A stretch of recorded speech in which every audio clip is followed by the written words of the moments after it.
Russ Gibb jumping up and down. Well, I'm glad you survived another one. I got an interesting guest. He's a politician, one of those. And he's an oddball. He's probably some right-wing fanatic called Bruce Coldis. And he's running for, well, he's a Republican. That's what the media calls you if you're a Republican. You're always a right-wing. It's never a left-wing columnist, or it's never left-wing Teddy Kennedy or any of this stuff. It's always, right-wing this and right-wing that. But Bruce Coldis is running for county commissioner, he hollers out to me. And he's got a name that he's going to need a lot of work to get some recognition of. So I said, come on, you're a Republican. You can come on down here and you can carry on outrageously, because I did have the other fella on. Right? Didn't I have the other guy that's running for that job? Didn't have him on? I thought we had him on. My opponent? Yeah, who's... Mr. Pawlicki? Yeah, we have Mr. Pawlicki on, so I guess it's your chance to jump up and down. Bruce Coldis. So if you're interested in politics, if you're a Democrat and you want to get mad, watch the show. If you're a Republican and want to get happy, watch the show. That's the way we do it around here. Paying some bills, and then we'll get on with my guest, Mr. Bruce Coldis, who is running for county commissioner. Hang in there.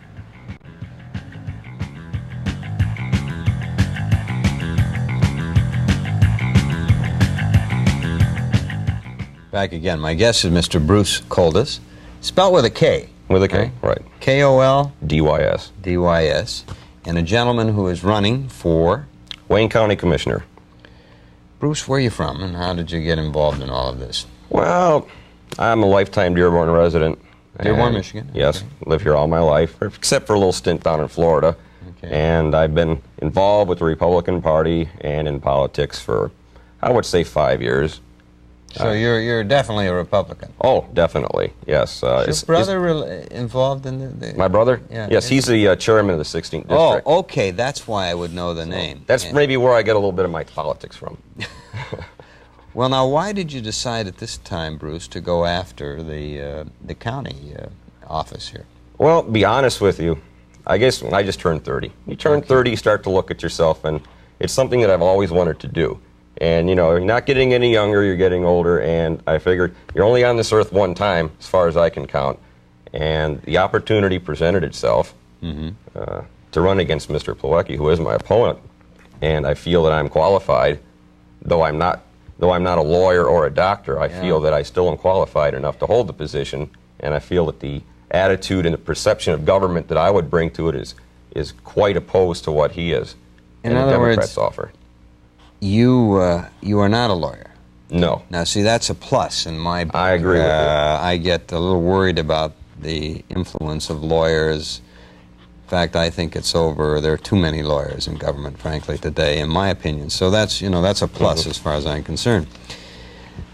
What do you do? I mean, what is your background? What's your educational attainment? Well, I have a BA in elementary education. Okay, you're a teacher. University of South Florida. I'm a part-time school teacher in Dearborn. Okay. And I also work... You're young, so you don't have a regular job as a techer. Right. Especially with the situation as it is, the job security in it is not too good. And neither is it in politics either, so I have a little experience with that. You're a glutton for punishment, Bruce, I'll tell you. That's true. But I have a BA in elementary education. I'm also have quite an extensive background in politics and political history. I'm self-taught in basic computer language, and I've done a little bit of work with the schools, volunteer work along those lines. So I believe that I do have the ability to handle a task that would be mine. Okay. Now, as you view the county commissioner, what does a county commissioner do?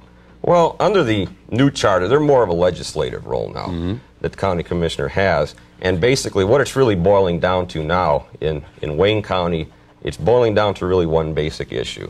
It's William Lucas. He is the issue in the county. It is paramount to me over everything. And the Wayne County Commissioners, as a whole, have been very obstructive to what he is trying to do. You're for Bill Lucas. I am 100%. I admire so am I. the man. He's a Democrat, too. But I didn't vote for him last time. Well, Russ, he's a Democrat, but his policies are Republican.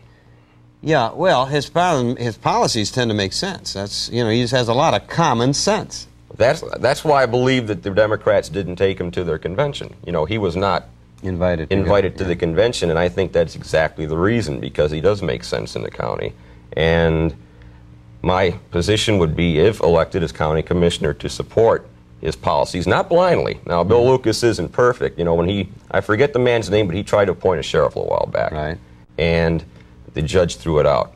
you can get carried away a little bit. But overall, Bill Lucas has done a great job, and my policies and his would coincide quite a bit. In other words, you would be a supporter of county executive. He would find a very strong supporter in myself. Okay, but what other things do you think? The present commissioner is Ed Powicki. And he's a Dearborn Heights resident and a man that I have not heard any negatives about. In other words, he seems to be doing a job. He's an attorney. Right. Now, how would you do things differently? Or where Well, does he have some Achilles heel here? That's a good point. You ought to try running for county commissioner sometime because... No, thank you. When I had called your program previously, I tried to get Mr. Plawecki to debate me, and your producer, who you keep, the liberal Democrat, had spoken that sure, it would be no problem. Kurt Vinnip. Right, Mr. Vinnip. But now, all of a sudden, nobody can find Mr. Plawecki. His office, his manager, whoever, he's not in, he's not here. Yesterday, I went down to Democratic headquarters to find him myself. Did you get all of them? Nope. I ran into Freddie Hoffman and a few other of their fellow travelers over there, but I didn't find Mr. Plawecki. I looked to see if he had any literature, if he was going to run on any issues. He was the only candidate there that had no literature. See, he's running a campaign based on that he's going to ignore me, that he's not going to bring the issues out. And my problem is to bring the issues forward that I would do. If he is qualified to be reelected, he should run on his record. I challenge him now to compile his record and to submit it to you, to myself, to the voting public. You can't find county commission records. Okay, well, but what has he done that you would have done differently? Well, it's not the point in terms of what exactly has he done. We're working on position papers for this now. It is very difficult to find. I was talking to a member of the Charter Commission yesterday who told me that I would have to read through mounds and mounds of county commission papers to find actually where he has voted and where he hasn't. It doesn't have to be, Russ, to me, a case of the guy is a bum, throw him out. I believe that my perception of government, my attitude toward government is fundamentally different than Ed Plawecki's. In the future, in future circumstances, which we can only speculate on, the attitude I would bring would be completely different. He's tied up with Mondale crowd, Carter Mondale. That is his dad was very active for years in the union, and a good union man. So, I'm sure he has that philosophy. I am a union member myself, but there's a difference, and it's starting to show. In the Republican Party, I'm a card-carrying union member. Okay? So as I say, I work an instructional job in the schools. I work a non-instructional job at Henry Ford. So I sort of have a fork on every plate. Okay. And the unions are starting to understand that perhaps the home that they've had in the Democratic Party has been for too long. It's getting a little stale. Well, I've always thought it was poor politics on the unions, particularly my union is the American Federation of Teachers. Right. And I've always felt that they... automatically they endorse a Democrat, and then they wonder why Republican administrations ignore their request. It would seem to me the prudent thing would be to do is to pick and choose, back some Republicans, back some Democrats, to be an independent union, and that would give them leverage in both areas, but they won't. They're so controlled by a small group of staunch Democrats that have taken over control of many of the labor unions that the average member now feels alienated. I feel alienated from my union, and I think that's a tragedy, because I would want to support it. I think unions are very important. Well, that's a good point, and I know, I've had some experience. I'm not a member of the teachers union, thank God, but if I was, I've experienced that if you do speak out and take a opposing viewpoint, you can really be ostracized. Oh, I know. Yes, I get it. Some of my cohorts, my colleagues, they make their little jibes known. Well, it seems that in a profession dedicated to education and the free traveling of thoughts and ideas, that they would be a little more open to these things. No, it's just been the opposite in my experience, Bruce, is that many times when you are strong in your opinions, that you are also target, and people like to make targets of you. Your problem is you have no name recognition. Well, Russ, I can promise you that by election time I will have it. Mr. Plawecki is making it very difficult. As I said, he is the incumbent, and it's good politics to ignore your opponent and not to bring any issues out. But I'm going to try. Like I say, I have go downtown, and where this charter commissioner has sent me, and I have to ream through these mounds of things to find exactly where he has voted. I would just ask him to put his record out on the line. If I were elected, I would have a secretary compile my voting record, and it would be put out in the primary. I would So never, people would know. I would never refuse to debate an opponent, because an election is it's a competition of ideas. Okay, but so far you've told me that you would support Bill Lucas. That's one thing I know about your candidacy. What are some other things that you would like to see done in the county? Well, as I said, you know, the philosophies of Bill Lucas, to the point is, when you ask me what would I do as a Wayne County Commissioner, what I'm saying is that my perception, my attitude toward the government, what is the proper role of government as a whole, is completely different from Mr. Plawecki's. I believe that the county had no business with a hospital in the first place. Okay. I believe, right now, they tried to sell it, and the commissioners are holding it up for an audit. Well, it doesn't take a brilliant man to know that the hospital's losing money. Sure. If I was the county, I would get into a backroom poker game one night, and I'd fold with 4 aces, and I would get rid of it. Okay. I think that's what Bill Lucas wants to do, right, but he's being hamstrung. I believe that the county should be, you know, these aren't platitudes, but I believe the county should be cut down to size. As a teacher, you should know that when you set up lesson plans or an objective, you set out to do certain things, you do them well. You can't do everything for everybody. You got it. Yeah, And well, see, that's a Republican philosophy. They finally decided, you know, the Republicans, that you can't do everything, and you better admit that you can't do everything. Right. The Democrats still like to say, we're going to do this for you, you, and you, and damn the costs. But ultimately, those costs come back to the little taxpayer, because the government gives you nothing. That's right.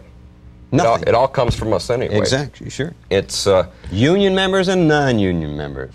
well, you know, it's a little odd, I believe, you know, to hear a union member speaking this way. But as I said, the times are changing in the county, and for Wayne County especially, with the way it has been run, that there has to be a change. Now, if I may show you something that I brought here, Oh, okay. it's not a Reaching lie. in his pocket. There you Yes. go.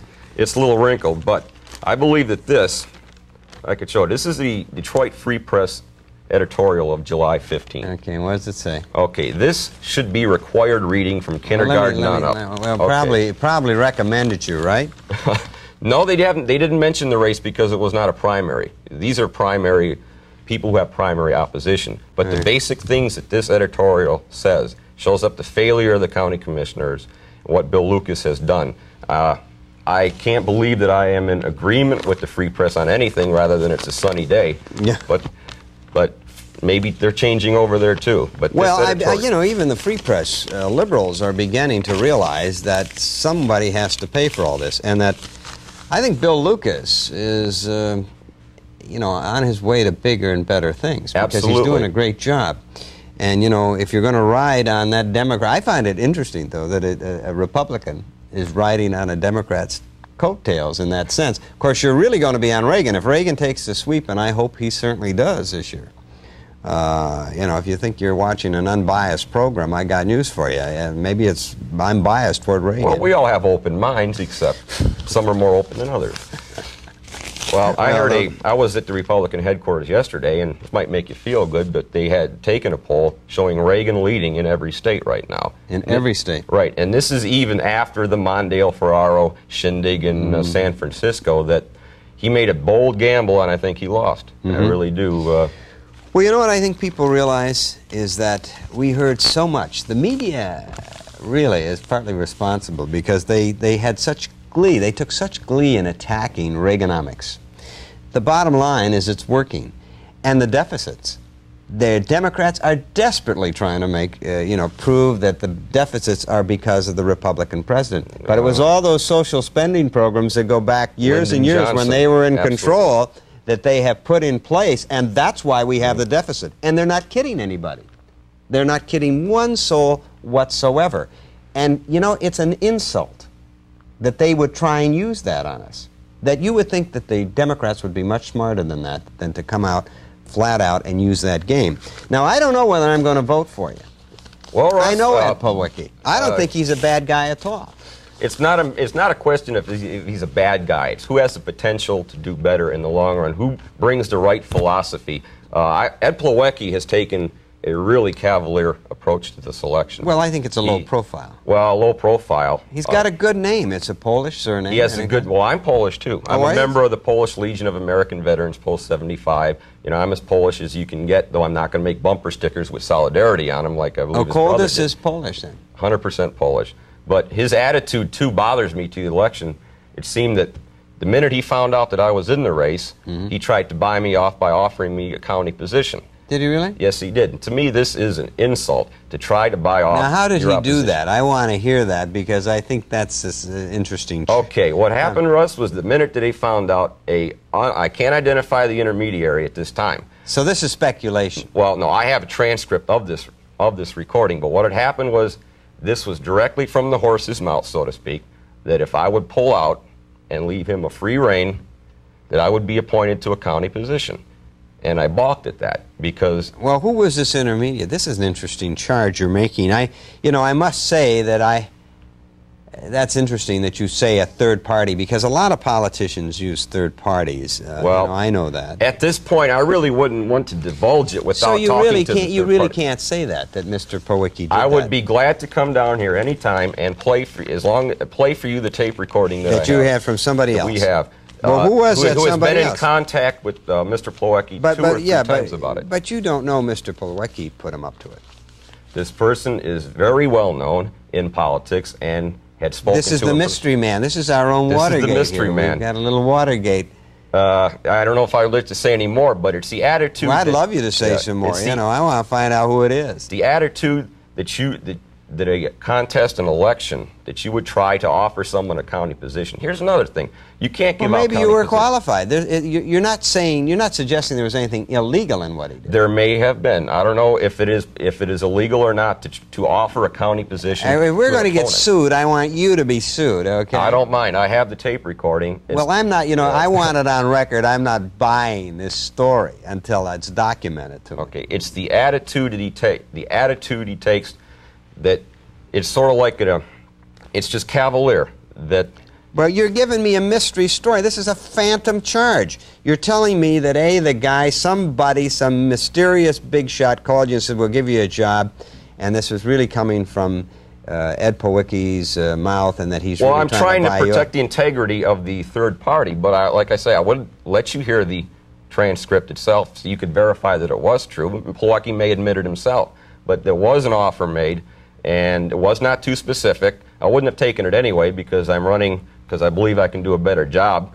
I would never do that to an opponent. I would debate any opponent I ever had, primary or general election. Unless you were the incumbent, and then you might change it. No, sir. It's the one promise that I will make, never to duck an opponent under any circumstance. Because if I run and if I'm doing a good job, my record will stand on its own. Well, I won't offer a cabbage committee post to somebody to try to buy him out of the race. Okay, can you get off the soapbox for a minute? Okay. Okay.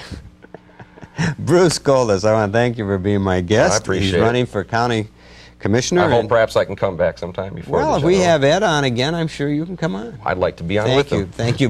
Thank you for being my guest. Thank you. I'll bet you would. Russ Gibb, I'll be right back after these announcements.